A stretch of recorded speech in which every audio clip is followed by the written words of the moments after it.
souhaite la bienvenue à ce café littéraire. C'est la 2e édition. Pourquoi nous sommes là? Nous sommes là grâce à la scène littéraire. La scène littéraire, je vais juste dire quelques mots pour vous présenter la scène littéraire, qui est une association d'amis de la littérature. Nous essayons de promouvoir la littérature d'auteurs africains et afrodescendants. Pourquoi? Parce qu'elle est mal connue, faute de moyens, faute de publicité. Une dame a eu l'initiative. Et avant de vous parler de la dame, quelques trucs sur la scène littéraire. On apporte de l'aide aux auteurs, aide financière, aide par des critiques. Il y a depuis une année une résidence littéraire à Yaoundé avec 2 points, au Cameroun, pardon, à Yaoundé et à Maroua. On a reçu 2 auteurs jusqu'à présent, le Soudanais Baraka Sakim et un Sénégalais qui ont résidé à ces endroits pour quelques semaines, pendant quelques semaines. Un autre truc aussi que la scène fait, le point fort, c'est la scène a créé un prix littéraire, qui est le prix Les Afriques. Le prix a été remis 4 fois, donc depuis 2016. Et pour être primé, il y a un comité de lecture composé de personnes d'origine, de professions différentes. Les livres sont sélectionnés par ce comité et ensuite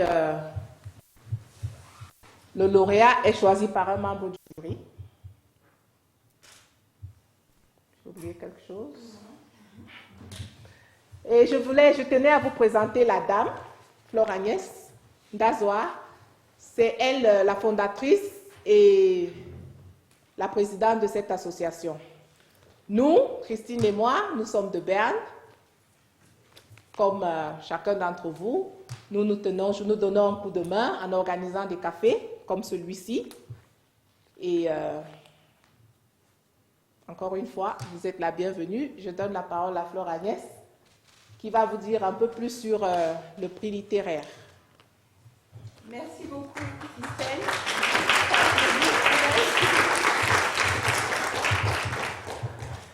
Alors, comme elle a déjà dit, la scène littéraire, c'est une association de lecteurs, tout simplement. Et nous avons à cœur la promotion de la littérature africaine. Et je tiens vivement à remercier les dames, justement, qui nous reçoivent aujourd'hui à Berne.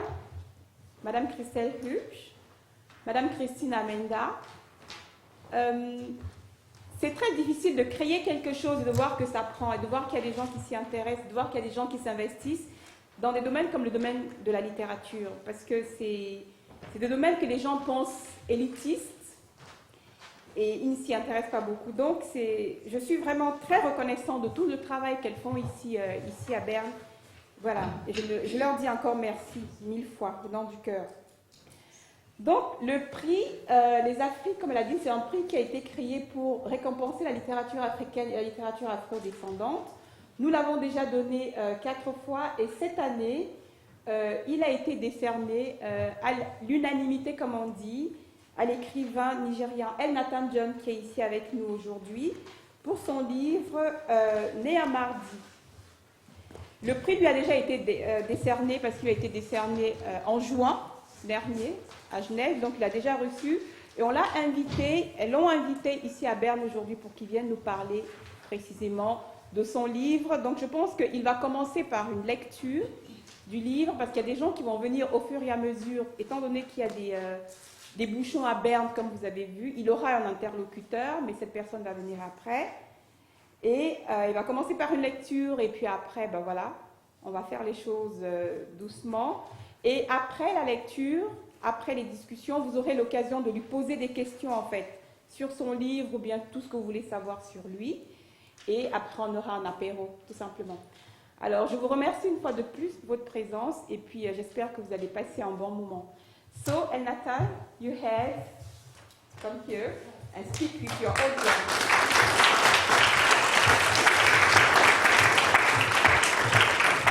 Thank you very much for coming out on such a wonderful day when you could have been out doing something better.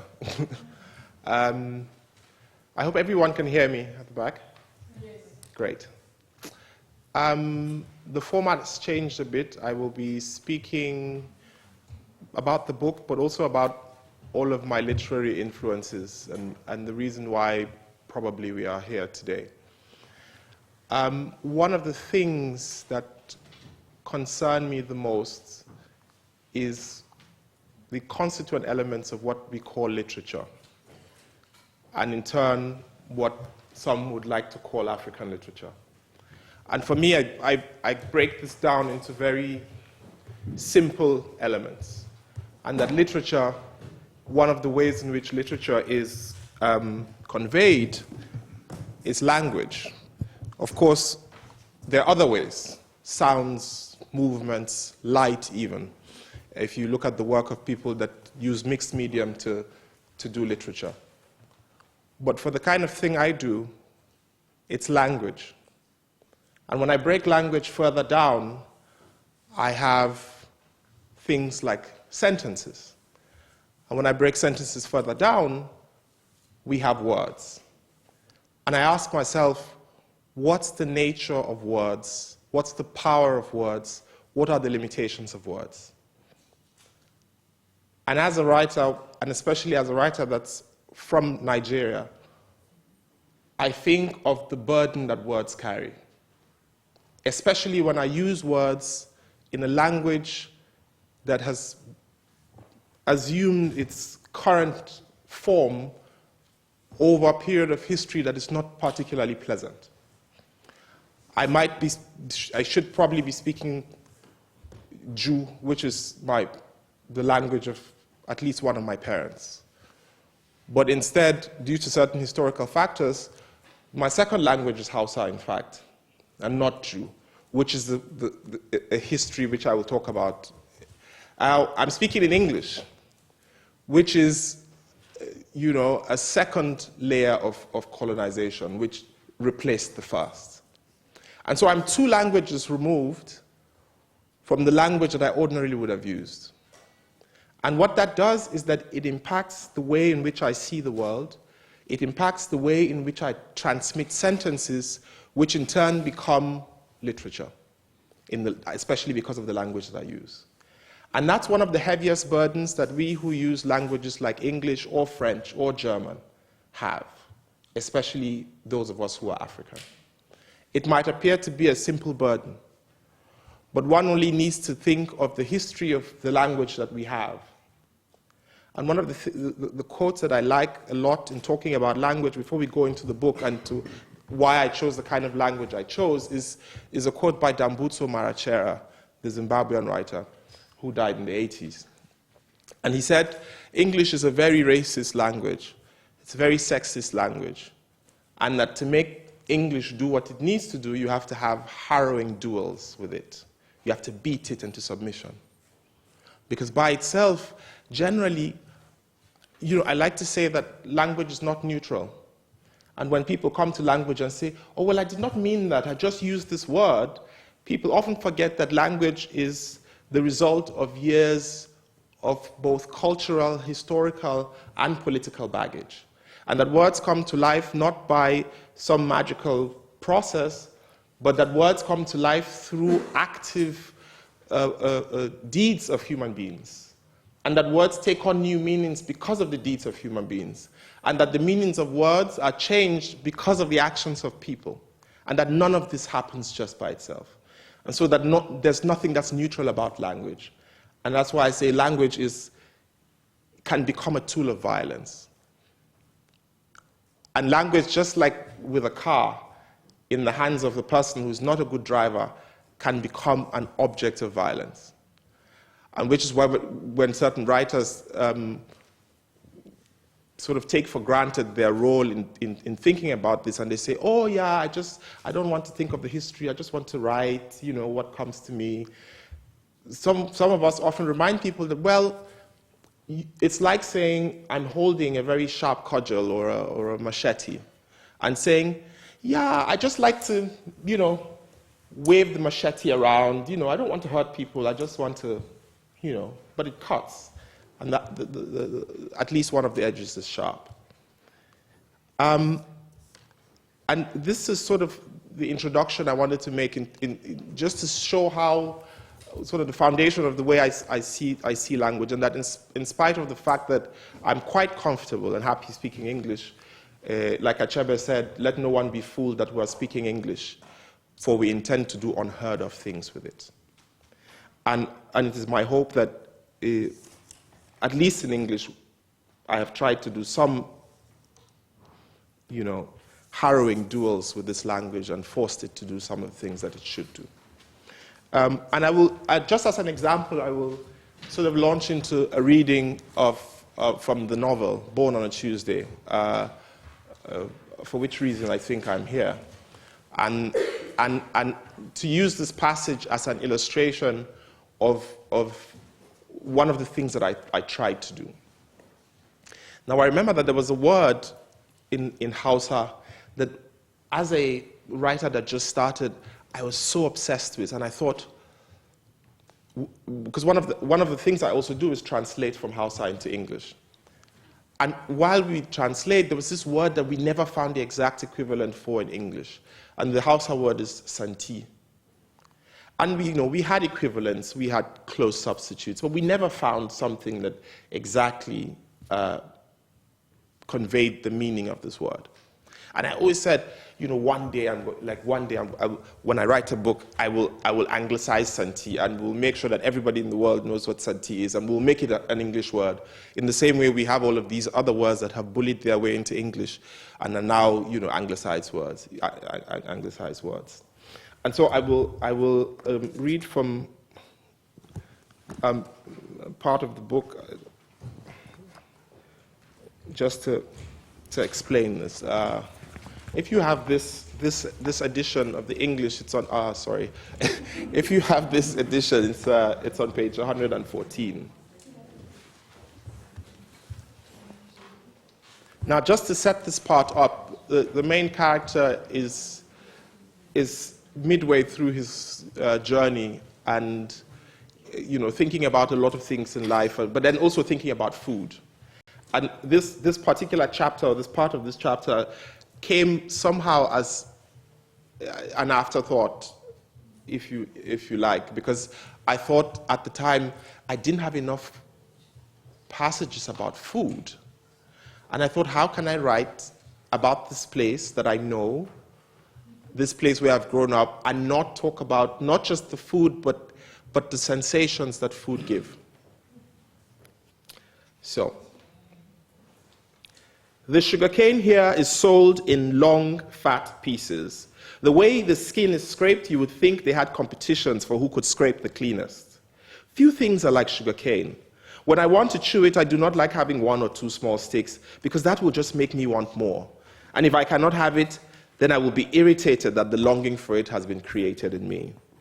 But these long, fat ones, they make you remember Allah's goodness. I wonder if Al-Jannah will have food. In Bayan-Lai, I asked Malam Junaidu about this, and he said, Inshallah, Al-Jannah will have even sweeter things. I still wonder what things can be sweeter than sugarcane. Perhaps it is just santi talking, an enjoyment of food that makes you close your eyes and say and do foolish things. But I think maybe we should know if Al-Jannah will have sugarcane. I'm belching and chewing and swallowing. I reach the very last bit and it falls from my hand. As I struggle to save it from reaching the dusty floor, I step on it. I want to scream. There is something about the last piece of anything. It's like the enjoyment is summarized in that last bit. It's the final thing that makes the experience complete. Except if you deliberately throw it away, losing that last piece is like going on a long journey to deliver a message, then finding upon arriving that you left it at home. I pick up and examine the piece of sugarcane that I have stepped on. It cannot be saved. Reluctantly, I throw it back to the ground, and all the santi is gone with that last piece. And so when I did this, I sort of was excited, just a little laugh inside me. I'm like, I don't know if anybody will know the little thing I put in there, and that somehow, at least for Nigerians and those from northern Nigeria who speak Hausa, or even those from other parts of West Africa that speak Hausa, they sort of will get that in joke and like, okay, yeah, we snuck Santi into English literature. And as far as this book travels, that word will travel as well. And for every place that the book is taught in universities, somebody will mention this, and maybe that's a little bit of like kicking English in the ass a little,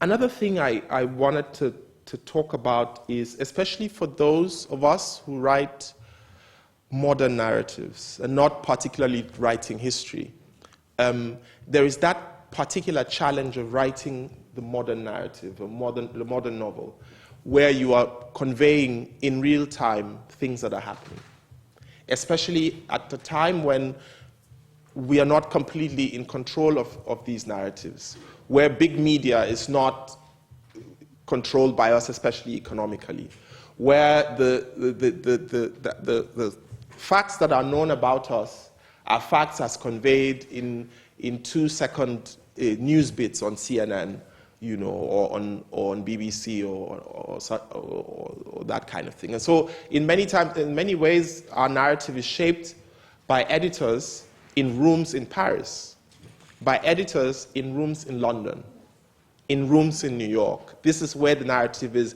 People decide, will we give money to someone to go to Abuja, or will we give somebody money to go to Mali? Do we think what's happening in Cameroon is interesting enough? Do we find the story of Namibia sexy enough for our international audience? Or is it better for us to just cover the war that's happening in Nigeria? And so through repeated imagery, through repeated news items, stories begin to form. And so even if fiction writers like us try to sort of invade this space of narratives and say, we want to say something, often, just like with newspapers, nobody reads the retraction.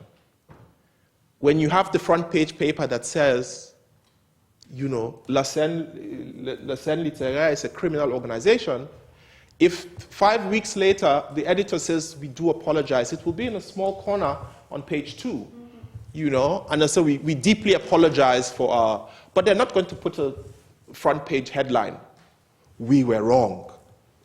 Or La Scène Littéraire is no longer a criminal organization. By then, people have moved on. These images stick. And so it is much harder to undo narratives than it is to actually create them. And so one of the things that I try to think of is how people understand the real things that go on that might not be nice to write about. For many writers, they make certain choices. They say, well, I'm not interested in writing about violence, so I'm not interested in writing about poverty, And to maybe persons who do not immediately think about it, they may think where violence features very, very strongly, it is a story about violence. And that's one of the burdens that I had with this book, because it is set against the backdrop of a conflict that is still going on. And that once you invoke that setting, you instantly evoke all of the associations. And so if you talk about a war, people cannot help but think of the war. If you talk about killing, people cannot help thinking of the blood and the violence. And often that overshadows all of the nuances, that might be more important than the blood and the gore. But then there's the other question. Do we avoid all of the violence, as prominent as it is? Will I avoid the violence associated with certain types of fundamentalism in Nigeria because I do not want to talk about the bad things, And so for me, the choice is very simple, is that these things are happening. They are realities. They are causing the displacement of hundreds of thousands of people, the deaths of hundreds of thousands of people every year. Millions of people are being displaced. Tens of thousands of children every few months disappear. People get abused in ways that I may not want to talk about here. And so how do we create stories in the midst of this kind of dysfunction or violence? People often use the words humanize, or let's humanize the people in this conflict. And while that might be great as a person who sort of engages in literature, one of the things I try to do is avoid the word. And the reason why I avoid the word humanize is that it locates power in the person who purports to do the humanizing. And so it's like saying, oh, let's empower these people. It takes agency and power away from the person who, in fact, already has power and locates it in the person who is doing the empowerment. And so there's the bright, shiny face of the person empowering another person. There's the bright, shiny face of the person humanizing other people. Oh, you're so brave and powerful and loving, and you see these characters that no one talks about, and you've humanized them, as though they were not already human, you know? And so human beings are human. You can attempt to dehumanize them, but if you talk about them as human beings, you're not necessarily humanizing them, you're just doing what you should do. And so what I thought of was to say, well, there are human beings in this conflict. They love, they hate. People don't stop having sex because there's a war. And that's why you've never heard of conflict and there's all the children, there are no children, except if there's some particularly, very serious problem. But people love, people hate, people eat, people have complicated emotions, people make plans, people do all of the things that people do when there's no conflict. People do business. In fact, there are people who specialize in doing business in conflict areas. That's their thing. And so why can't we write a story about this kind of thing? And especially because other people are doing it, and they're doing it wrong. And so maybe we can just try to do it the way it should be done.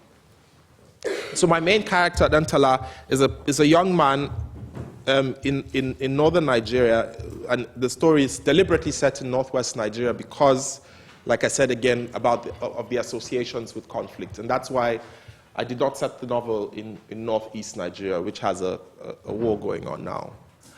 Partly because, of course, I was trying to illustrate that it is not particularly peculiar that what is going on, but that it is, symbolic of the existence of certain state of affairs which can, in fact, trigger any of these type of phenomena, whether it's war or conflict or any of these kind of things. But more than that, I'm not interested in these. I'm interested in the human beings that are behind these, the people loving and hating and building and doing business. And so I will, at this point, do another reading that sort of talks about what I started talking about, language, and that characters in these very complicated situations can in fact think of things like language as they think about food and all of that.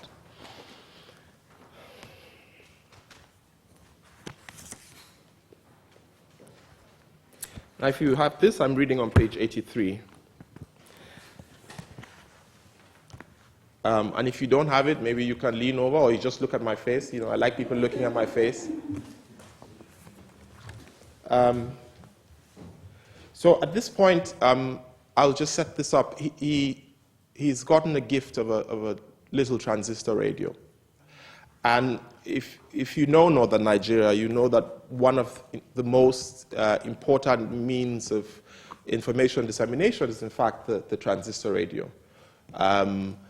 And that's why all of the major news media have, in fact, Hausa channels. BBC Hausa, the Chinese have a Hausa station, VOA has a Hausa station, the French have a Hausa station, and it's quite popular because people listen to the radio. And so he's gotten a new radio, and the way that he engages with the world is in fact affected by all of this.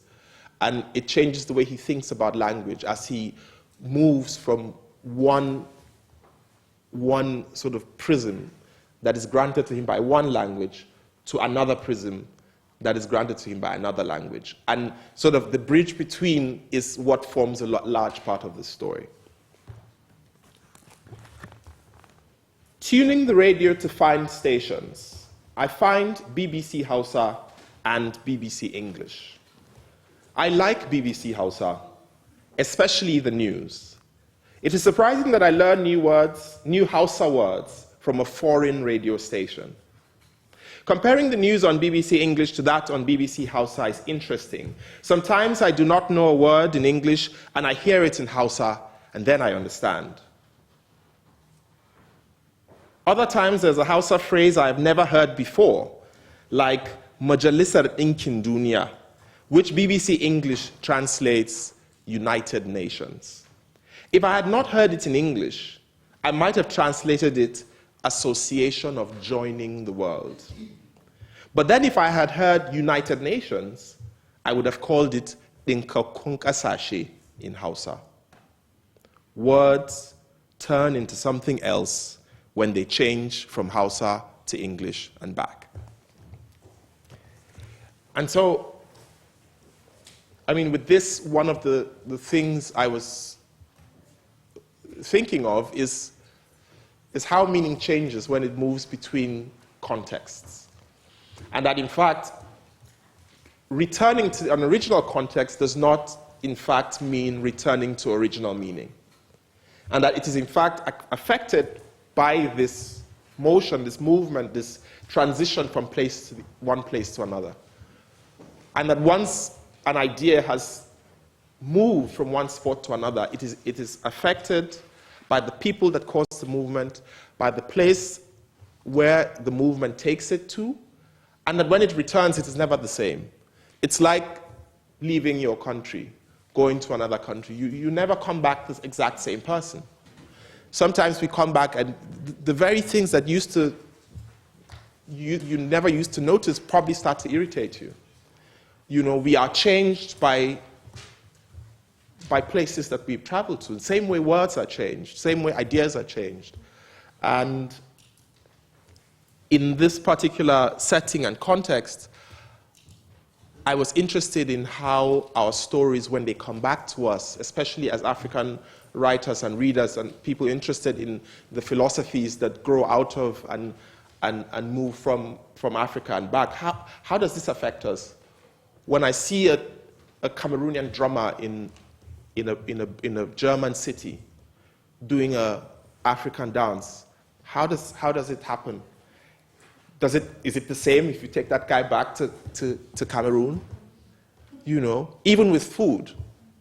If you live in Germany for 20 years and you start a Nigerian kitchen, you know, chances are that when you go back, the people that might say, you know, I don't know. You know, and so these are realities, and for me, all of these realities, as much as they exist in all of these places, exist as well in literature. And for me, this is quite important because, you know, food will come and go, you know, it will stay in your body for 4 or 5 hours. But the words that come out, they stay for much longer. Sometimes these days, you cannot even throw them away, especially if you're online or on social media. Once they're said, they're there, they'll be there forever. If you tweet something by mistake and somebody has screenshotted it, you say, oh, no, I did that by mistake. They're like, you are cancelled, you know? Because, you know, it's happened, it's there, it's out there, and it never forgets. And so there's that burden. I will read a little.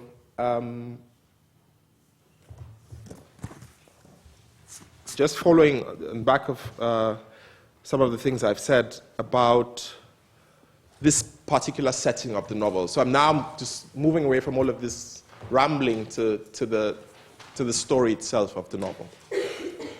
I'll be reading from page 106, verse 1 to 109. I will not set this up, but I will talk about it after I finish the reading.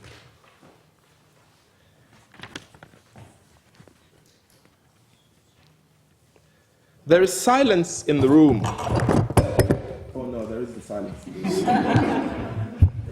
I was hoping for silence. There is silence in the room as we try to arrange the mattresses to sleep. I know it is not his fault, but I am angry at my father for sending us to different places. It scares me that I cannot remember his face when I want to be angry with him. I remember him, the things he used to say, his loud voice, but his face is blank in my head. It feels strange being in the same room as my brothers, who know many things that I don't. They speak to each other in this strange type of Hausa that I barely understand. It sounds like they are singing and dragging words forcibly from their mouths. I'm glad I do not speak this way. I'm angry that my brother stopped visiting Ummah. Maybe if she saw all of her boys, she would not have stopped trying to eat, stopped trying to live. Maybe all of our faces put together would have been strong enough to break the chains that sealed her mouth. What's the use of coming now when they couldn't visit when she was ill? My head bursts with questions, and I'm not sure which to ask first. The anger in my chest struggles with the questions in my head, stopping them from coming out one by one. Are you still both in Tashar Kanuri, I ask? No, Hussein answers. After Tashar Kanuri, we went to Zaria, then to Lebanon and Iran. When our Malam in Tashar Kanuri died, people started giving Shiites a hard time, so we decided to move to Zaria, where Shiites are many, Machido adds. He has brought up the issue I've been reluctant to talk about. No one likes Shiites in Sokoto. Everyone believes they are dangerous, especially those of them who go to Iran to study, and the Shiite Malams who take money from Hezbollah to fight Dariqas and Izalas.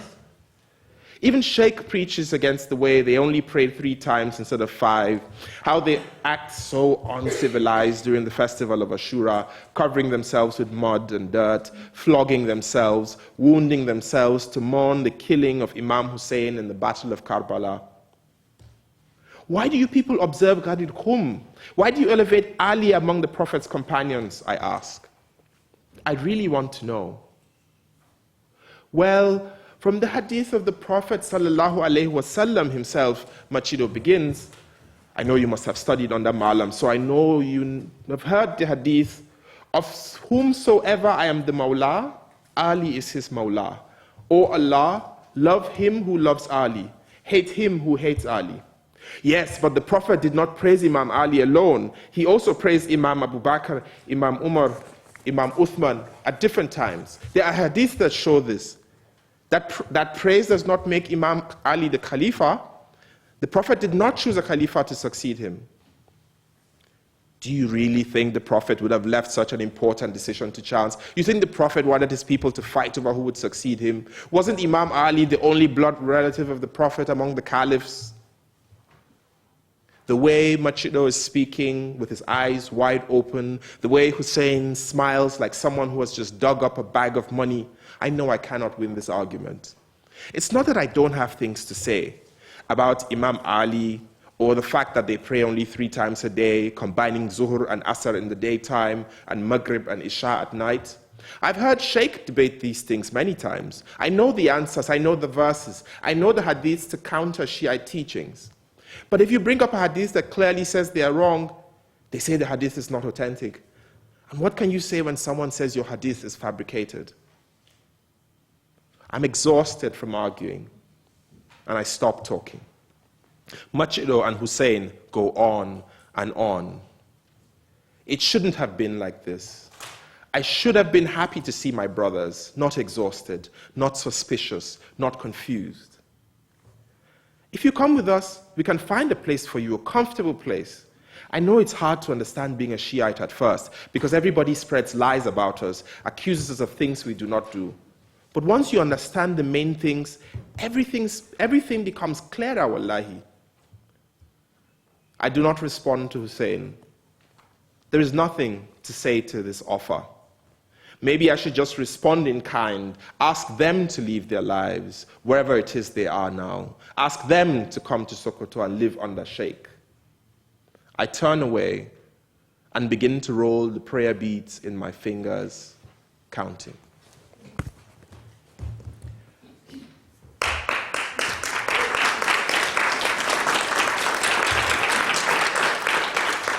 It's fine to clap, you know. It's okay.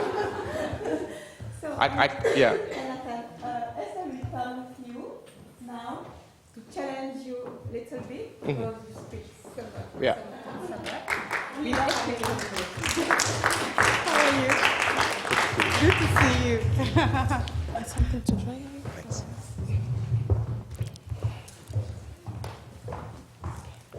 I'm sure they're tired of hearing my voice anyway. No. Hearing your voice is perfect. Good evening, everybody. It is a real pleasure and an honor to be sitting here, if just for a few minutes, waiting for someone else maybe to replace me. I'm just going to make the most of this opportunity. If you don't mind, are you okay with that? Of course. So this is my day. I'm so happy I came. And I've got loads of questions that I might never have had the opportunity to ask you. So let's go. My first question is about, you know Flaubert, the French writer. Mm-hmm. He says about his main work, Madame Bovary, c'est moi. So I wanted to ask you if Dantala is you or not. I could say the question is easy to answer and say no. Mm-hmm. However, one of the things I do is to try as much as possible to, create what I like to call literary empathy. Mm-hmm. And what that does is that it allows you to have, sort of fellow feeling. You will never be this person. In fact, if you create a character that is you, mm-hmm. if you write your own memoir, if it is literary in any way, you are at least one step removed from the character that you create.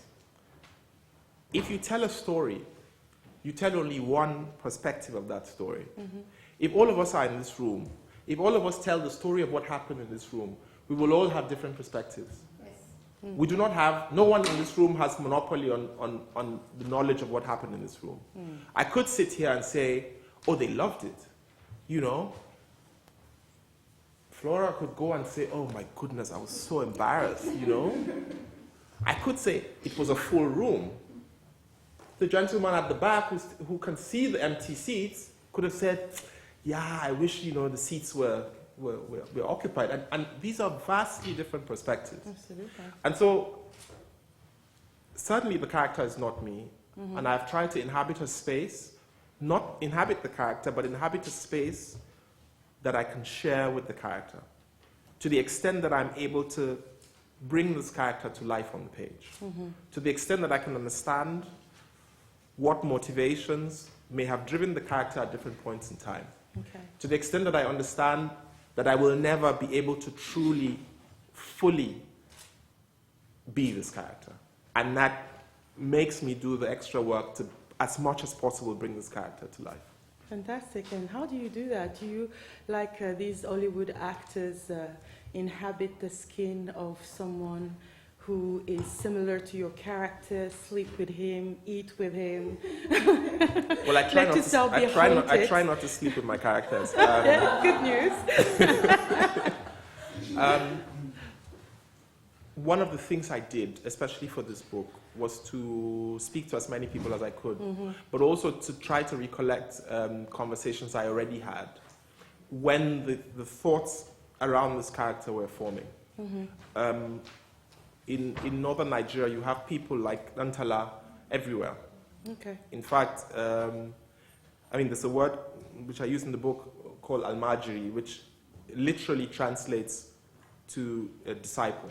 Mm. But which is used to describe young, itinerant Muslim scholars who are sent away from their homes to study under a Muslim scholar for a number of years. Mm-hmm. But over time and due to everything that has happened, it has become an abused system, and so people who have poor people who have a lot of children just send their children off to these places and they end up in a really bad state. And when I was in university, a lot of these young boys were always hanging around looking for odd jobs to do.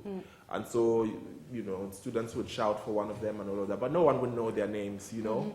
And one of the things, for example, and it is to answer your question more fully, is if you look at sort of the quote in the beginning of the novel that says, A Star Without a Name, which is a poem by Jalaluddin Rumi, yes. Where he says, if you allow me, I will just read out the poem. He says, when a baby is taken from a wet nurse, it easily forgets her and starts eating solid food. Seeds feed a while on ground, then lift up to the sun. So you should taste the filtered light and work your way toward wisdom with no personal covering. That's how you came here, like a star without a name. Move across the night sky with those anonymous lights. And so, like, in many ways, like anonymous lights, like stars without a name, ever present but never named particularly, these young boys would always be there. People would always call for them, you know, come and wash for me. But no one would remember their faces. Because for many people who called them, the face was not important. It was just important that there was a body to do the work. But one of the things I tried to do was to talk to, you know, I just couldn't be like this and just not talk to people who, you know, and so I started talking to people like this. And I struck a sort of acquaintance with a young man called Basiru, and he told me about his life. He would come every day, and people always said, like, why are you doing this? Why are you making this guy, you know, come and sit in front of your house and all of that?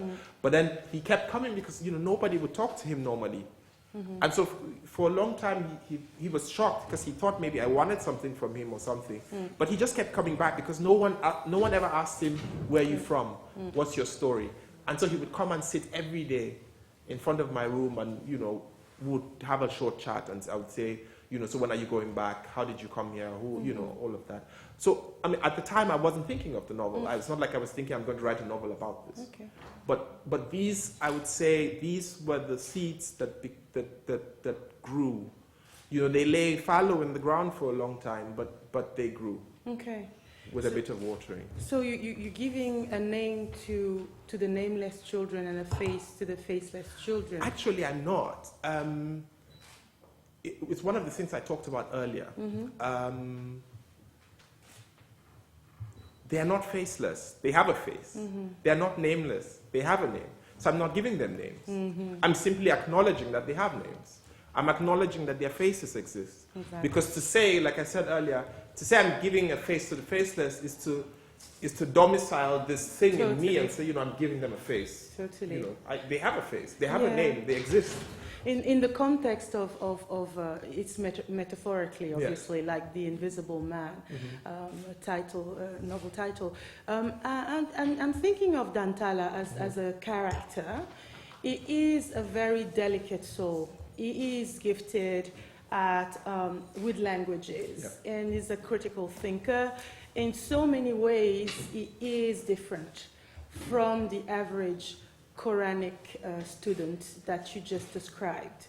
I feel, maybe. So my question to you is, where is this average child that we see in the streets begging and asking for our help? Is that child present in the book as well? So I would push back a little and say that I would create a sort of question and say, what is the and why do we think we know the average child? Because in fact, the reason why we have assumptions about people like Dantala is because we do not speak to them. If I told people that, well, for all of them that completed their Quranic education, they are literate in at least some type of Arabic. Even if it is just memorizing Quranic verses. They are able to recognize the Arabic words and say them. Because to read on a slate, because normally when they start memorizing, they learn how to write out the verses and read back the verses and memorize those verses. That is literacy. You know, so if I can read, however limited, if I can read Arabic and write it, I'm a literate person. But no one thinks of that young boy who looks impoverished as a person who is literate. As a person who is Because he- essentially talented. Because he reads and writes Arabic. So in fact, that's the average one. Except if he doesn't go to Quranic school. If he does go to Quranic school, then he reads and writes Arabic at some point in school. So yes, he is the average one. So you may see him with a bowl in the street, but he has memorized at least parts of the Quran, and some of them who are good have memorized the entire Quran. And if I know the words of the full book of the many of us have gone to university, we've never memorized the book. Absolutely. You know? Yeah, But these guys, many of them have memorized the entire Quran. and if our brain is a muscle, they certainly have developed it. You know? And so we take for granted that, okay, you know, he doesn't speak English, he doesn't speak any of the languages I know, so maybe he's not literate. Or maybe the Arabic that he knows isn't particularly useful for him in the setting that he exists. And so we think, oh, maybe but he does read and write Arabic. So he is the average, Al-Majri, in fact. Thank you for that. I think that it's important for us, even as Africans, to see that these children that we talk to in the streets, they might be full of talents that we'll never know about if we don't go towards them, talk to them. There might be lots of dantalas out there waiting to be discovered. So now we are talking about Islam. This divide between the Sunni and the Shiites is present in the book, and it's tearing apart Dantala's family. And I'm just wondering, as a reader, if the narrator of this story is not bound to take sides. By narrator, you mean Dantala? Dantala, yes. Or the voice who speaks Dantala. I'm trying to ask you something here in a very subtle way. Well, I'm not Dantala. So that has been established. If that's your question. No, that question has been answered, but I keep probing. No, I mean, so one of the things, and for me, this is such an important aspect of my engaging with this kind of work. The more sensitive a subject is, the more, I think, a duty a writer has to first asking themselves the crucial question, because to engage in a project like this, and any of the other books I've done, the question is, why am I doing this? 1. 2, can I do this? 3, should I do this? Because it's not everything that you can do that you should do, you know? Yeah. I can drive a truck through this building, but should I do it? You know? And so for me, if I do not feel that I have the distance enough to talk about a character in a space as fraught with conflict as this, then I wouldn't have done the work. Okay. You know, and so for me, it's such an important thing, and because it's irresponsible for any writer not to ask those questions, and not to come to the book having fully answered those questions, you know, or at least having significantly answered them. And for me, it's some of the sources I have are very biased in some way. You know, if you're reading sources, so if I'm doing research about Sunnis and Shiites, I, of course, will listen to Shiite sermons. I will speak to Shiite leaders. I will speak to Shiites on the ground. If I want, even among Sunnis, in the book there are different divides, because you have, for example, the Sufis, which in the book are called dariqas, you know, Yes. and then you have the Salafis, for example, you know, who themselves have conflict, even though they are both Sunni, you know, and so. Within the Salafis, and all of that subdivision subtly is mentioned in the book. Within Salafis, for example, like if you look at the Salafi movement in Nigeria, we've had such great conflict, and sometimes very violent conflict within leaders in the Salafi community. Yes. In fact, the person who became the leader of the first sort of leader of the militant group that became known as Boko Haram, Mohammed Yusuf, was a student of a man called Sheikh Jafar. Early in the campaign, Sheikh Jafar challenged Mohammed Yusuf and asked him, look, you need to stop preaching these things. And they both come from the same general school of thought. Okay. And as he went head to head with him, at some point he was killed. You know, and of course the rumor was that members of this other group were the ones that killed this man.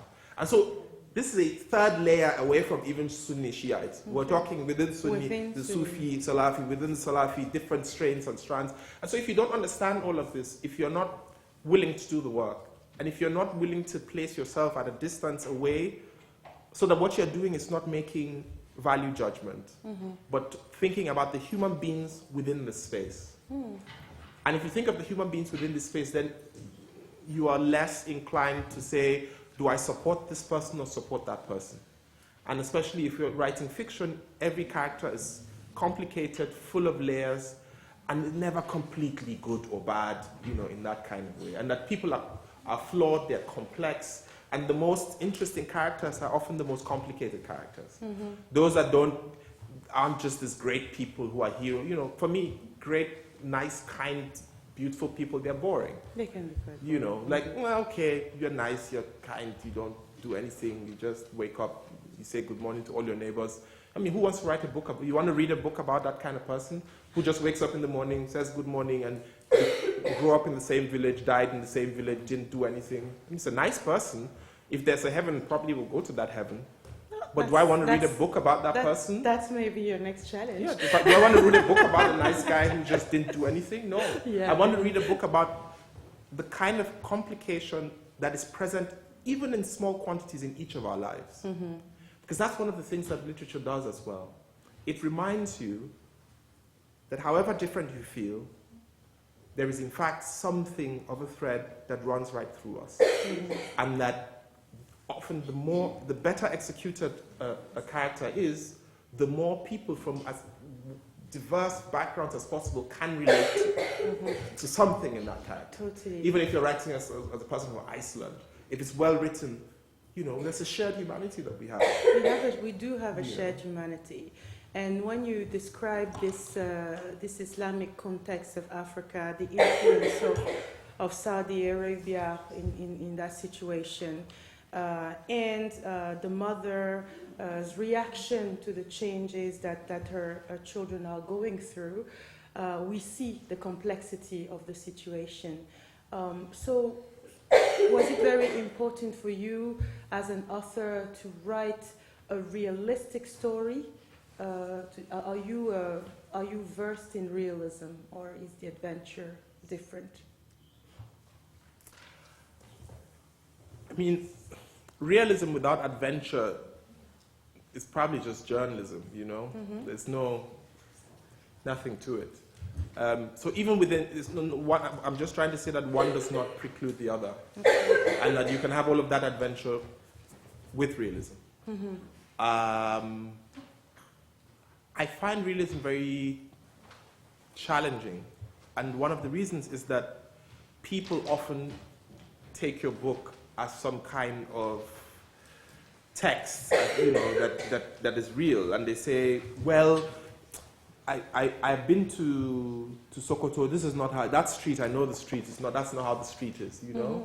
You know, especially if you're writing, you know, modern literature. And that can be a challenge where you think, well, if I write about a city, you know how many people are going to say, well, I'm from Sokoto, I want to check. So that street, no, there's a mango tree there. No, he doesn't know Sokoto. Everybody knows that mango tree, you know. But I do think that when one does their work properly, the story shines through. And that one is not bogged down in these details of realism, whether or not it happens in the now, whether or not people are like this or they're not like that. You know, one of the things I was afraid of, especially, is even though I'm from northern Nigeria, that after writing this book, you know, which is really 100%, you know, rooted in northern Nigeria, you know, characters are not traveling to Lagos or doing that kind of thing. That people from northern Nigeria would say, let's see, who does he think he is writing northern Nigeria? Let's see, you know. And it's what kept me grounded and said, I need to make sure that it's not just factually true, but it's emotionally true. Like a balance between, you know, research and people can hear poetry. The voices, they can feel the moods, they can as any writer who thinks readers are not intelligent is a writer that will fail at some point. Because you have to think your reader is intelligent, you know. Yes, yes. You have to think your reader can detect bullshit. They know when this person is just doing gimmicks and playing around. Talking about this shared humanity, I have to tell you that I'm really, really touched by the way you describe women in their complexity and also in their differences.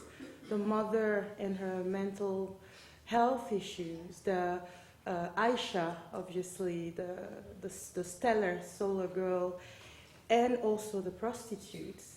So I want to ask you, are you a feminist? And please do not disappoint me with your answer.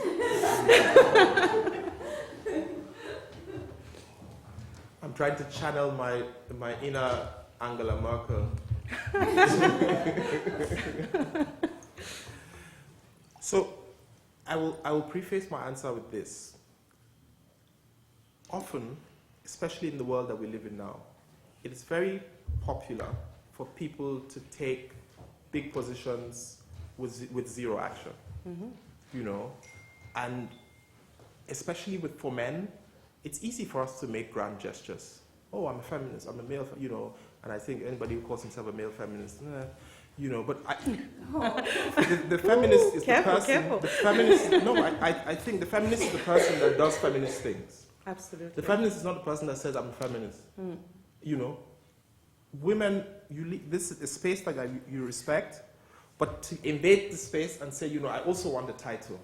So because I'm doing the things I should do, I also want a title, you know, call me a feminist so that, you know, I'm a good guy, you know. I simply do the things I should do. I don't want a label, I don't want a title, I don't want praise, I don't want to be called, he's, you know, he's a good guy, he's a feminist. So I do the things I should do, and I know that as a man raised in a very patriarchal system, conditioned by people around me who are also raised in patriarchal systems, however much you try to escape it, one day, through one action or some word, you will exhibit anti-feminist behavior. Because to say that I will never, you know, I'm a good guy, is to deny that you were raised in this kind of place by patriarchal, sexist, misogynist uncles and even aunties who supported your patriarchal, misogynist, sexist uncles. And that there are things that subconsciously you have learned.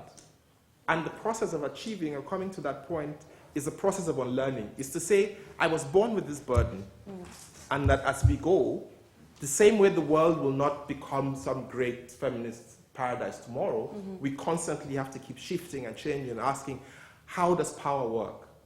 Because one of the other things I do is write satire, and in my satire, I'm particularly a student of power.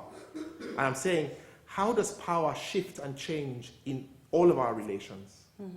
In our human relations, in our class relations, in our gender relations, because power is changing. Power is not one thing that remains in one place, domiciled in one group of hands. It's shifting.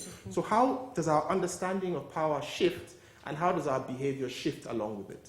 And our writing. You know, yeah, and our writing. And so you think, oh, maybe my portrayal of that person wasn't in fact in keeping with the ideas I have about feminism or feminist thought. And so you keep shifting, you keep arranging. So it's a constant process, you know, and I don't see any value in taking a title. I see value in doing the work, in saying, what have I unlearned? How was I an idiot yesterday and I'm not an idiot today? You know? And you keep doing the work and you keep shifting and you keep saying, this thing that I did, is it, you know, does it make the other person uncomfortable? Should I ask before I do this, you know? Whether it's in your relationship with people and you work with, people you date, whether it's having sex with other people, which is one of the biggest places where this thing happens, or even just in the way that we use words, you know, and it's a constant, you think of it always. So it's something you think about and a lot. This for me, because I write also, and this is where you can trap your patriarchy into a book, and you perpetrate it everywhere. And so you keep thinking, how do these words work? How do these characters work? You know, do they perpetrate it? You know, because sometimes you want to portray without perpetrating. You know, Yes. and that's a very subtle. delicate line. There's a subtle place. So if you're asking me, if this is a constant feature in my thoughts, my actions, my writing, my life, my relationships, the answer is yes. Thank you.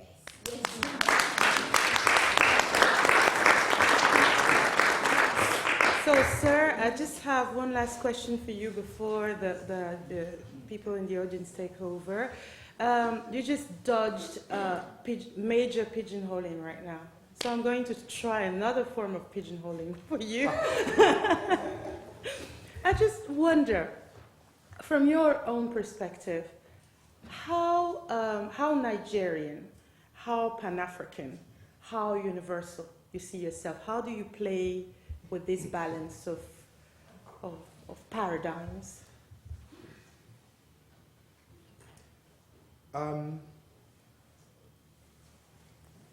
I will start with the smaller unit, which is Nigeria. These days I like to say that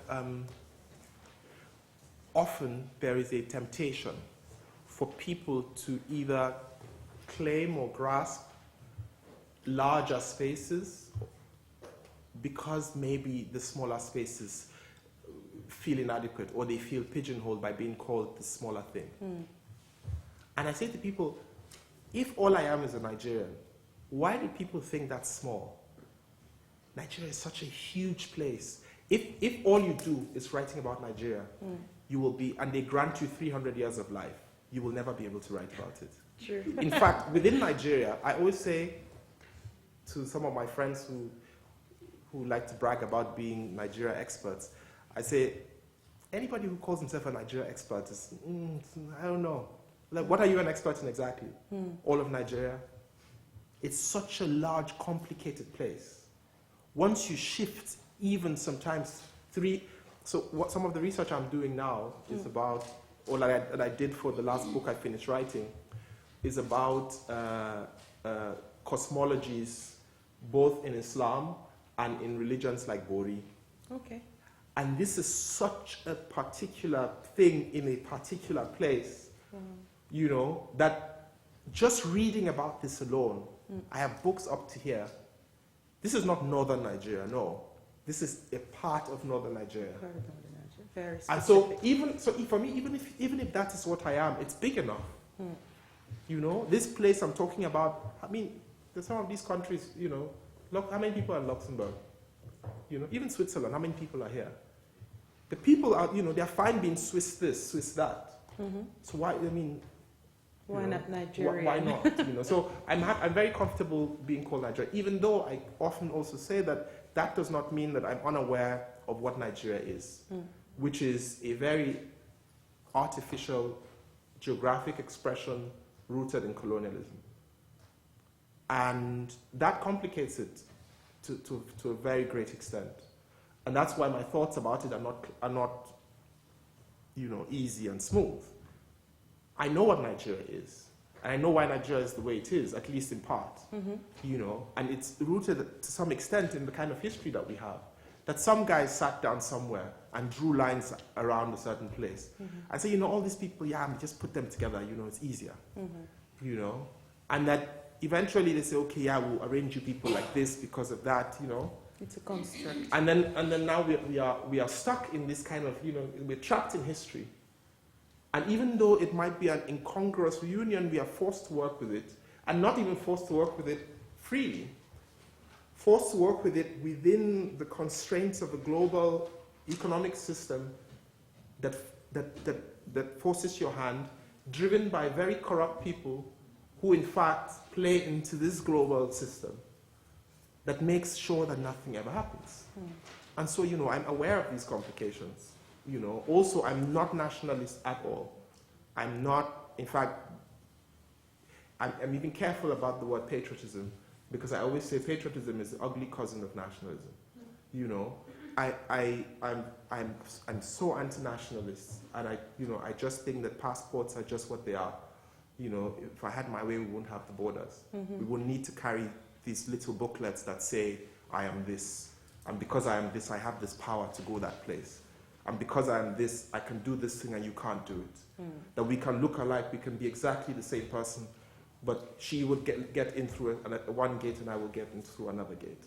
And that if my passport changes instantly, I'm a different type of human being. Oh, yes. I'm no longer this criminal with a green passport. You know, if I show up with a burgundy one, everything changes. What has changed about me, you know? So even this thing called the passport, this thing called nationality, these national anthems and pledges that we say to worship these borders that we drew around ourselves to limit each other, you know, I have a problem with that. So this is not to say I'm completely anti-nationalist. If you break down the border and say I don't give a damn about Nigeria as a thing, you know, it doesn't mean anything. You just answered this question very complicatedly. So you're not a nationalist, but you're very proud to be work about Nigeria. And this complexity is beautiful, and that's what we find in Born on a Tuesday as well. Nothing is simple. Everything is very subtle, as human beings are. Thank you very much. So now, yes.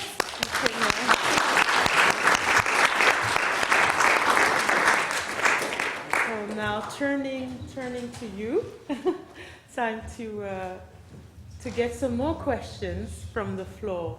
I think the acoustics are good, yes. No? We can just... Yeah. So we just lift our hands, I think. Yes, please. I'm going to go with thank you very much.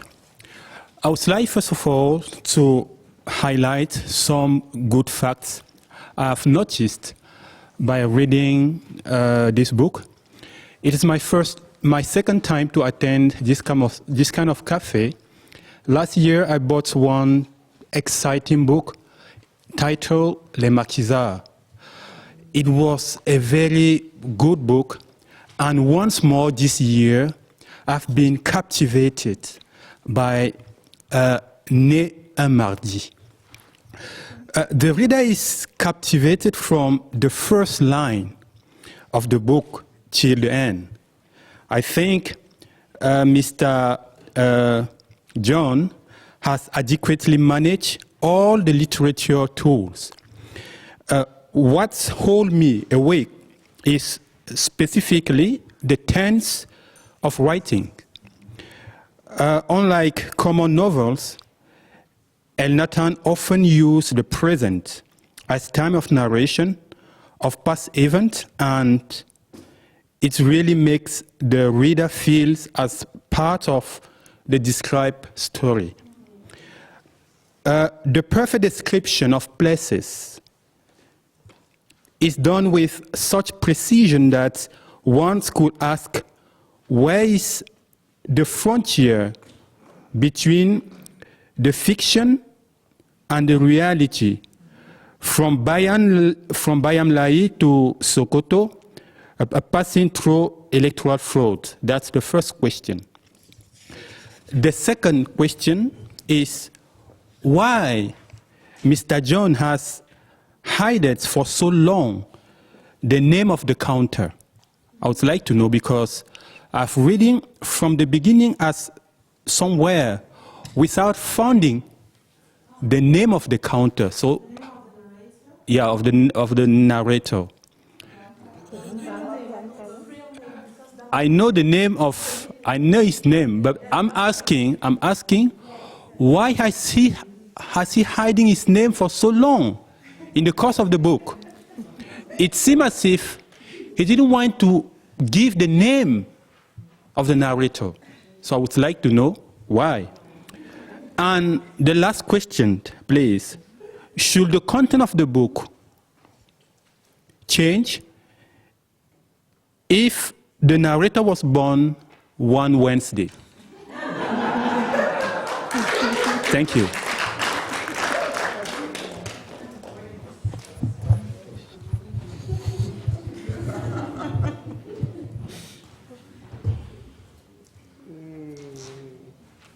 I'm not sure I've had a comment like this before. Thank you very much. The line between reality and fiction. I think I tried to talk about this earlier a little. It's actually quite a fine line, and it's one that I thought about a lot, especially because of all of the places that were, I mean, one of the most important places is Bayan Lai because of its situation in the novel. But that itself was the least realistic place of all, because you Google Bayan Lai, there's no Bayan Lai. If a Bayan Lai means the street behind, literally in Hausa, and usually if you say, oh, Mahadwa Bayan Lai, yeah, let's meet at the back street, let's meet in the sort of the back of the hood, you know? It's symbolic in certain ways of where things happen, sort of at the back, and how, in fact, things can be hidden from view, the street behind, that back street that only the kids of the neighborhood know and they go there to hang out, but which, a visitor that doesn't know the area wouldn't see, would just pass through. And so that was sort of a symbol of what this whole thing is, that people often just don't see these inner stories, and that the people who are from there know. And so that itself was a symbol of that. And I used that as a literary device as well to convey this. And so that's why that is the way. But that line between fiction and non-fiction or rather between reality and fact, was for me quite heavy in my mind, because one little misstep can just make the whole thing problematic. And so I was hoping that at the end, maybe I would sort of achieve some kind of balance where it's rooted in the reality that I want people to take seriously, but it's also a novel and it's fiction, and that I don't want any of these facts to diminish the other. The name. Now, one of the big themes of the novel is actually naming. And that's why the poem at the beginning, is titled, Rumi's poem titled The Star Without a Name is There. And the idea is, what do narratives do to naming? And naming as a philosophical concern. Who are we? And who are we by virtue of what we are called, or by virtue of what we are not called? And how do we reclaim our personhood by virtue of renaming ourselves, claiming names, or discarding names? And that's why I think somewhere around page 30 of this book, I think, which is where sort of the name thing comes up first, where I think the page 33, I think. Yeah, where he's asked, by what name are you called? The Sheikh asked him, by what name are you called? And he said, my name is Dantala, but my father named me Ahmed. And just this line for me was like very packed.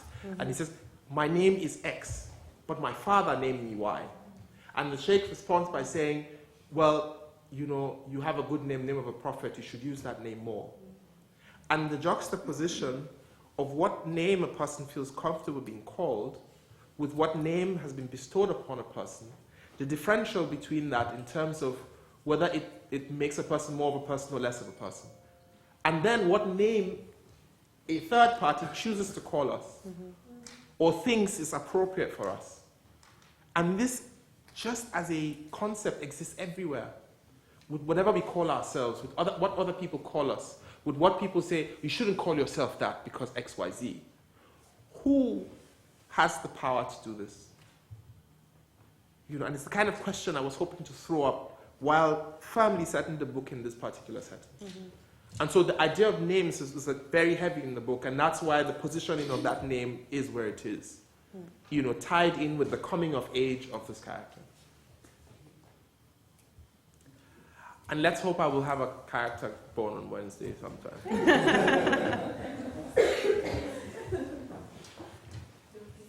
Maybe other questions are coming. Ah, je traduirai, oui. Dans les remerciements, vous citez ce jeune homme de Sokoto, je crois. Vous dites c'est lui qui vous a inspiré pour Dantal. Est-ce que vous avez eu l'occasion de le revoir, de lui offrir le bouquin, Est-ce que vous l'avez revu?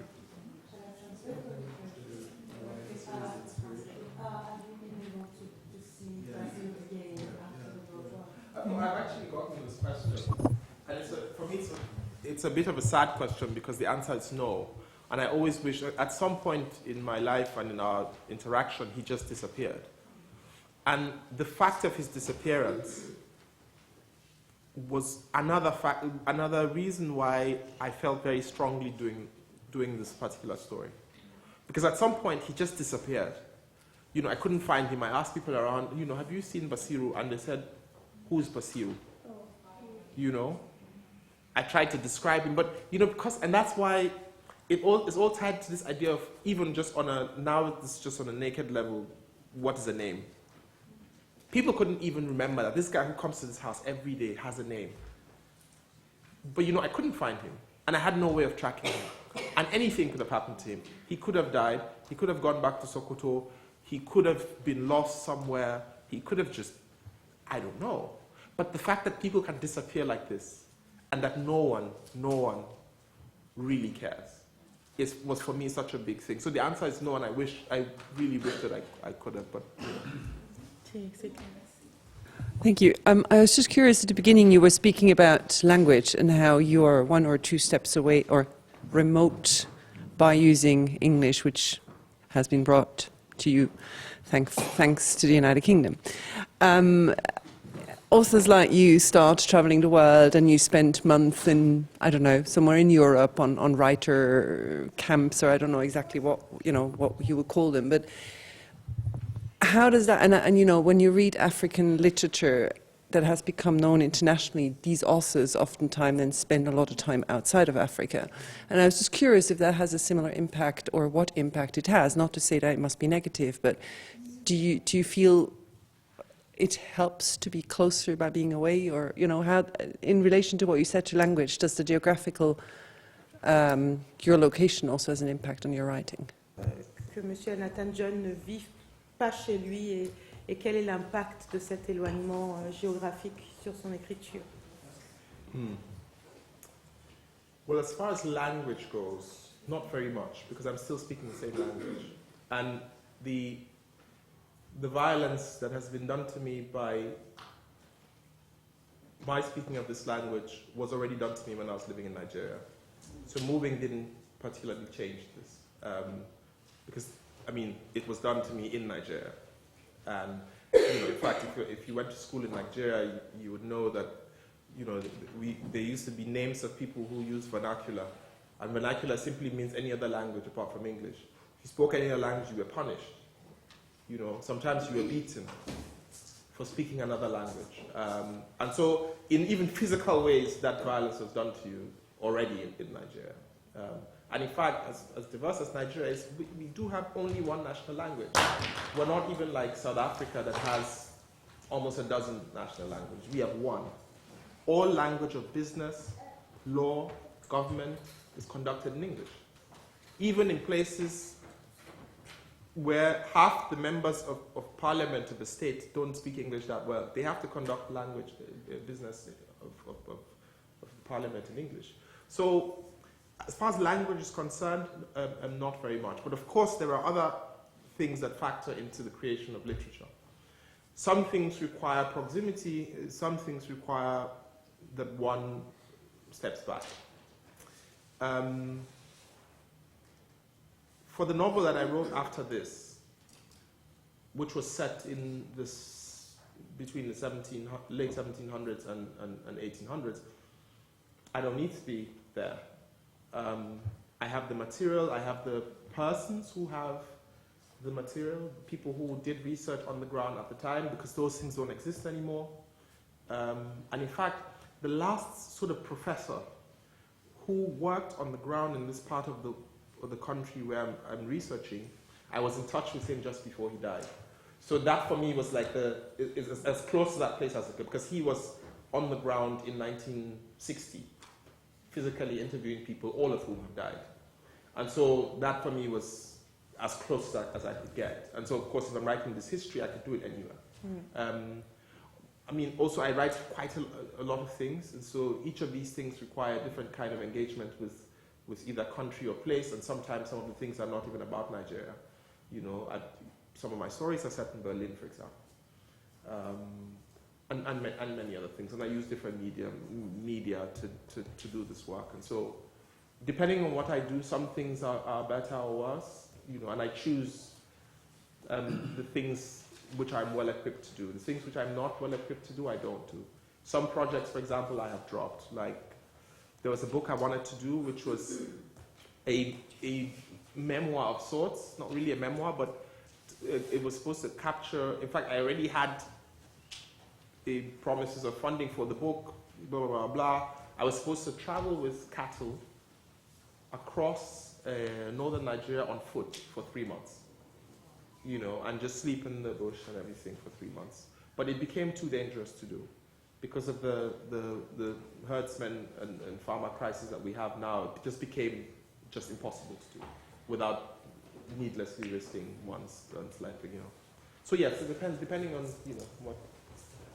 Was there a second question? I had just one question.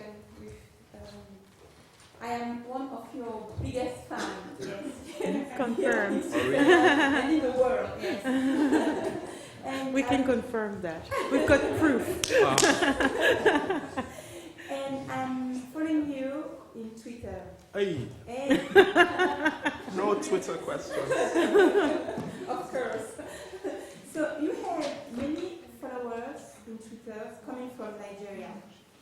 And I have seen it that you have constructed a very good relation with your readers in Nigeria. Mm-hmm. You know, it is something very special with our writers. Mm-hmm. They just have a relationship with readers here in Europe. You know, and you have did it, and I just want to ask you, how have you managed it? Have those kind, because they are buying your books, reading it, read comments, and very admirative, you say. Mm-hmm. And I wanted to ask you, how do you do that? Well, the readers in Nigeria are very important to me because for many of my stories, they know it well, and it would be a huge blow for me if the people who live in the place where a story is set don't care about the story, you know. And that's for me like a huge thing, because when this novel first came out, you know, people were, you know, because it came out, then it was sold to a publisher who was going to do it in the UK, and then in the US, and then in Germany and France. But for me, I was thinking, if I get great reactions from everywhere in the world, but not from Nigeria, I would be sad. And not just from Nigeria, but if I do not get good reactions from northern Nigeria, from people who live in this place, then I would be unhappy. And for me, my experience has been that they have been at the forefront of pushing the book, in fact. Mm-hmm.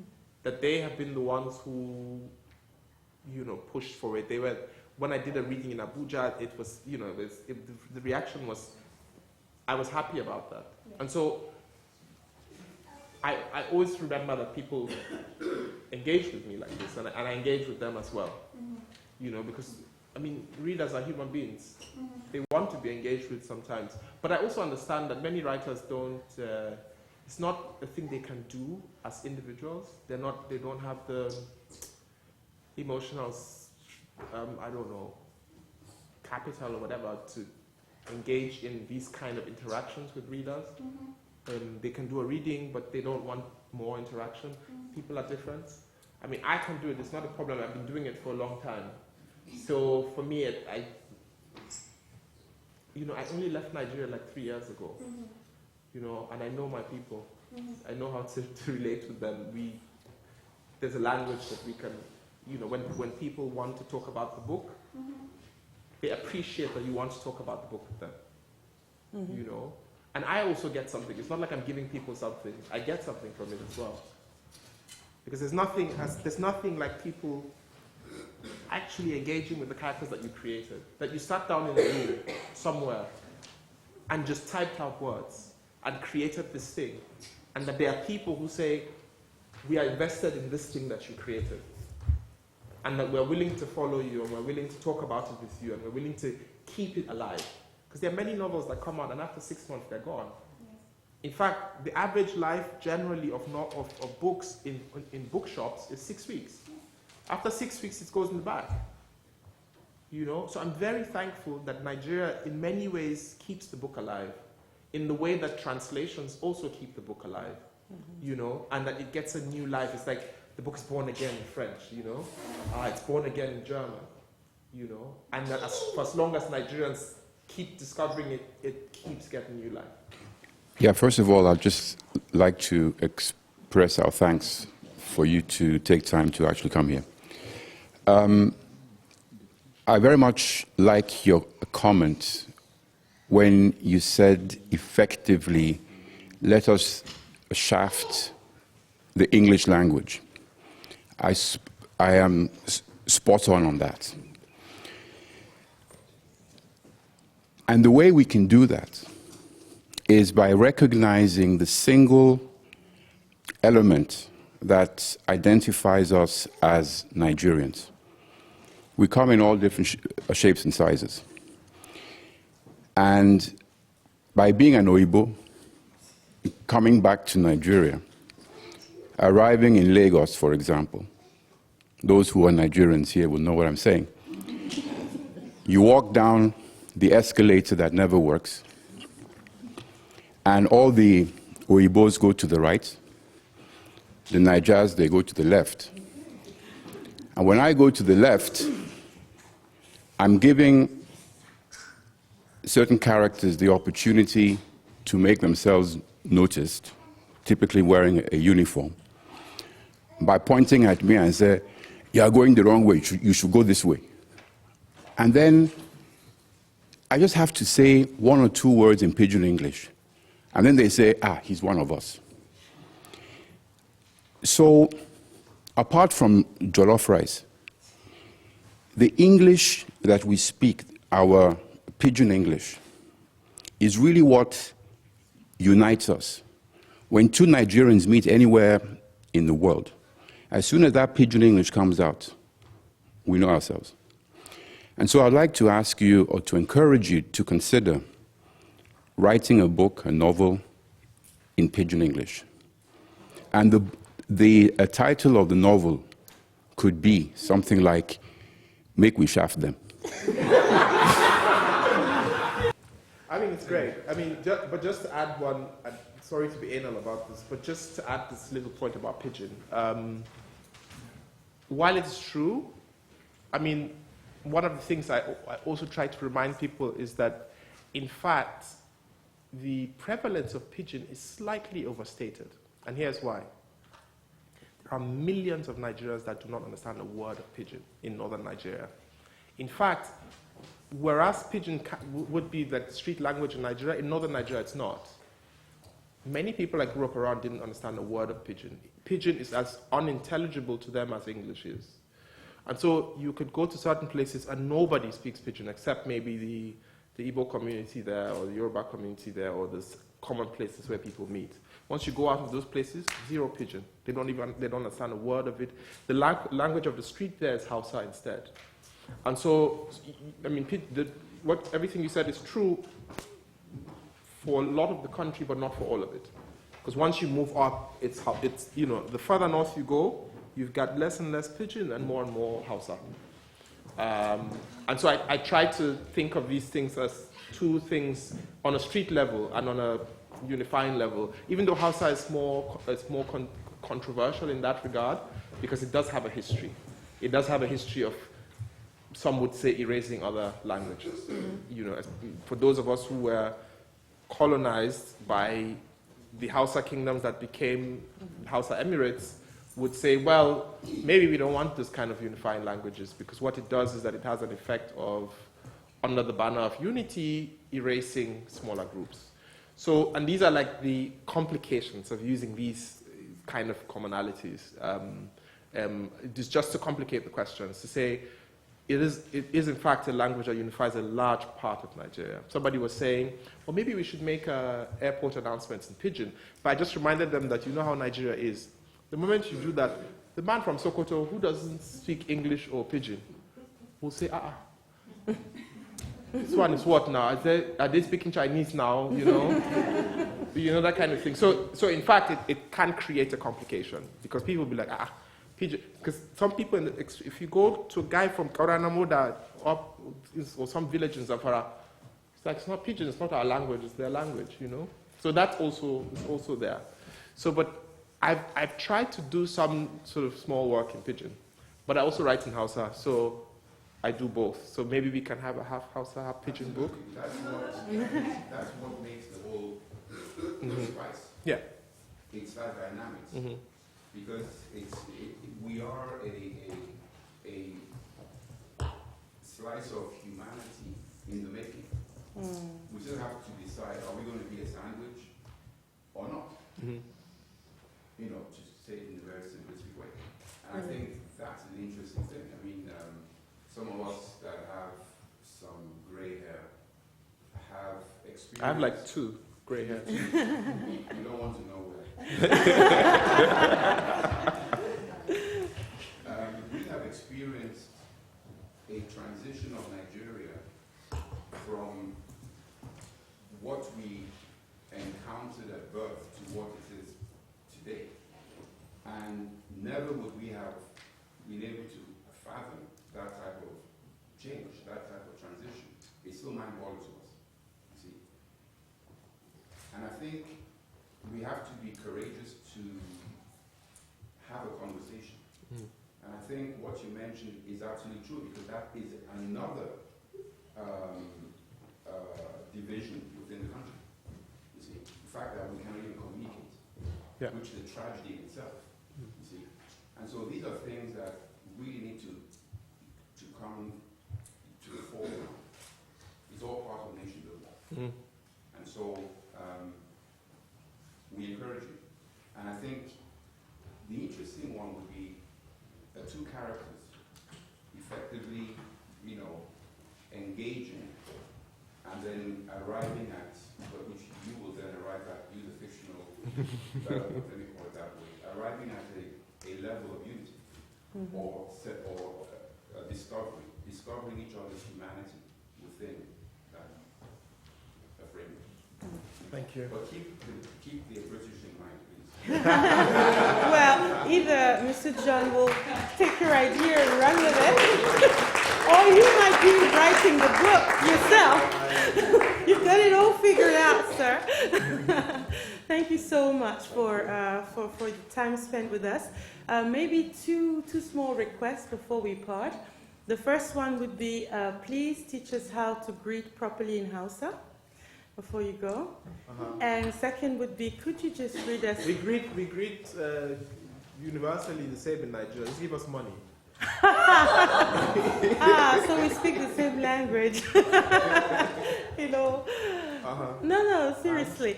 And the second would be, if you could find the paragraph that for you encapsulates the complexity of Nigeria in your book, and read it to us. Oh, yes.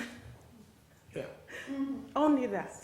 Like the money you people have paid me has finished, though. This is Exactly. Okay, so I mean, we'll negotiate. If you want to say in Hausa, if you want to say good morning, you can say Inakwana. Inakwana, which literally means how did you sleep? Okay. In the afternoon, you would say, Barkadarana, which is like, well done in the afternoon, something like that. Barkadayama, same thing in the evening. Okay.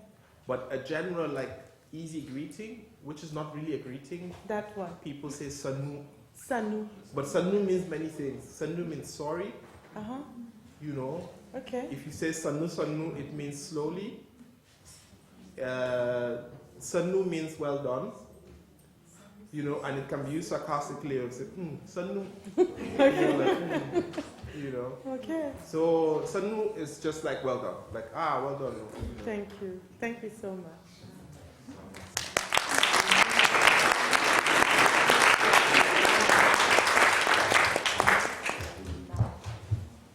So we take the book side. If you will just read this. Ah, right, just the paragraph before we go. Okay, yeah, that's true, that's true. Okay.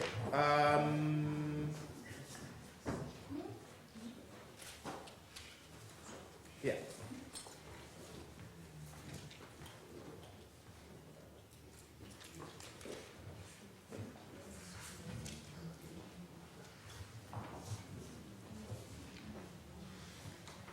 Okay, so, but I'm just going to do this because it's about English and how we struggle, you know, even though English is our national language, we still have a real big problem with English. Just very quickly, okay. The other day, Jibril was teaching me how to use him and her in English. It was confusing. He said, give her her book, and asked me to make the same sentence with him. I knew it was give him his book, but I didn't understand why. At this point, the character is learning English, and he's moving between languages. Why is it not give him book? Simple. The same way it is in Hausa, I asked. That's just how it is, he said. English is a foolish language, I replied. He laughed and said that we could see who could remember the most words from the list we had made of words that ended with T-I-O-N. I knew he'd win and was just trying to show off. I get confused with T-I-O-N. Some words end with S-I-O-N, but are pronounced the same. Many times I think I cannot really understand this language. One thing I know I will never, ever get is when to use ITS and IT''S. I think I know the difference, but Jibril always says I get it wrong when I write. Et voilà, je voulais particulièrement remercier Estelle aujourd'hui, parce que comme vous avez pu le remarquer, elle a dû prendre vraiment au pied levé, remplacer quelqu'un qui devait être là, qui était Madame Bettina Gappa et qui a eu un petit accident. Voilà, donc Estelle a vraiment pris au pied levé son travail et elle a fait extrêmement bien. Mon ami, comme d'habitude, tu as assuré. Hein? Voilà, merci. And thank you to Mr. Elnathan John. It is the second time you come with us at La Scène Littéraire, and my English is very bad like the last time. So we thank you, and now we are going to take some food refreshment there. Yeah. And people who want to sign, how do you say it in English? Yeah, sign the books. Yeah. The books, yes, can come with us there and give it to him. Thank you everyone. Thank you to La Scène Littéraire. Thank you to the Café Littéraire and all of you that have stayed. I believe that writers should be aware of the world that we live in and the different arrangements that make us who we are and the kind of power relations that give us the kind of either strength or weakness that we have. In doing this, I think that writers should further reflect this awareness in the way that they write, the subjects they choose, and how they approach those subjects. I also think that readers should be more mindful readers in the kind of books that they select to read, in the range and diversity of the books that they select, and in trying to learn more about the world and about other places around them. With African literature, I think that it might be nice for readers to look at the books from Africa written by Africans, to understand what the people from a place say about the place. On a passé une magnifique soirée avec l'auteur Elnathan John de Né un mardi. On a eu la surprise d'avoir plus de monde que prévu. Pour ça, on est très très contents. C'était une super soirée. Merci. Mes impressions, magnifiques, merveilleux. Je suis tellement contente que cet événement a été une réussite. C'est notre deuxième café littéraire qu'on organise. C'était un très grand challenge pour moi de réunir autant de monde parce que voilà, c'est pas une soirée en blanc. On n'est jamais sûr de combien de personnes on aura, mais là, on est content. Les livres ont été vendus. Tout se passe à merveille. Je tiens à faire un clin d'œil à Flore Agnès d'Azwa, qui est la présidente de la scène littéraire. Je lui dis merci Agnès d'avoir réveillé en moi cette vieille envie de lire des auteurs africains. Parce qu'à part les ouvrages scolaires au Cameroun, je dois avouer que je n'ai pas lu de livres d'auteurs africains, mais là, je suis en plein dedans depuis 4 ans et je savoure. Vraiment, merci Agnès. On reste ensemble. Merci bien de donner la parole. Je viens d'assister à un formidable café littéraire comme je les aime.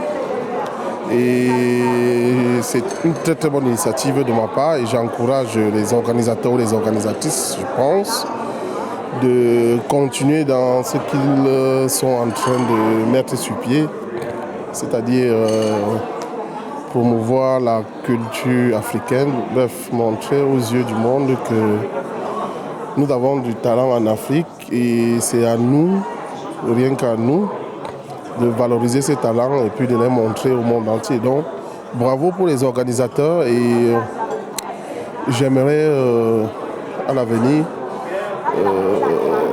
faire partie de votre association, si c'est possible. Je ne connais pas les conditions, mais tout compte fait, j'apprécie l'initiative et les échanges qu'il y a eu ce soir.